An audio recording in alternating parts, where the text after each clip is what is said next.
Frankenstein by Mary Shelley, guys. This is something I enjoyed as a kid. This is something I want to share with the younger population so they can enjoy it as well. So I decided I wanted to make Frankenstein.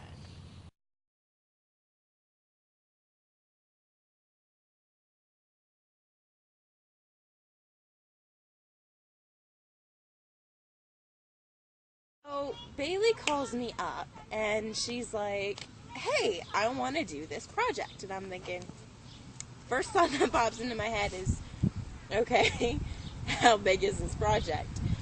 Then she mentions that it's about Frankenstein. And instantly I'm like, oh my gosh, she wants to make Frankenstein. Well, as a young girl, I read Frankenstein like we all do, school or whatever. And sometimes in English class you get those books and they're like, oh my god, this is boring. But no, for me, Frankenstein was like, this is the best. The older language is harder to understand, so I figured, okay, adding a more modern setting, modern costumes, props, and all that would allow the audience to more connect to the piece, to the characters and all that, while still keeping all those devices.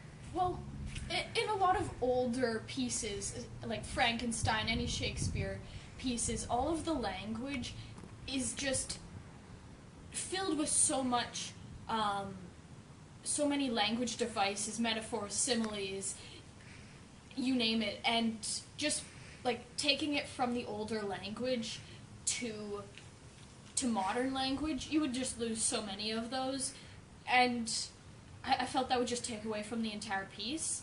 But at the same time, her idea was to have a modern twist on the classic story, and I'm thinking, okay, we can do that. This is going to be simple. So she wanted to make it modern costumes with a twist. And I'm like, okay, well, I think before we focus on costumes, I think we should focus on who's doing who. She's looking at me and she's like, I want you to be Elizabeth. And I'm thinking, are we sure this is a smart idea?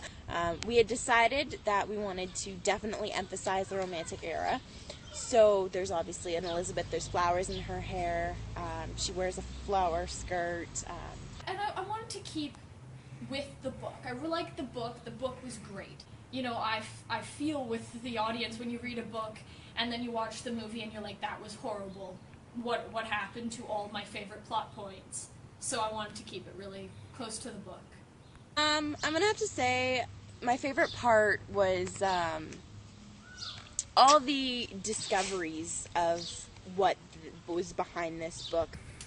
Well, like I said earlier, I read it when I was a teenager. I loved it, and so I wanted to make it something that teenagers could enjoy too. Basically, what we hope to get across to the viewers is the beauty of the story, you know.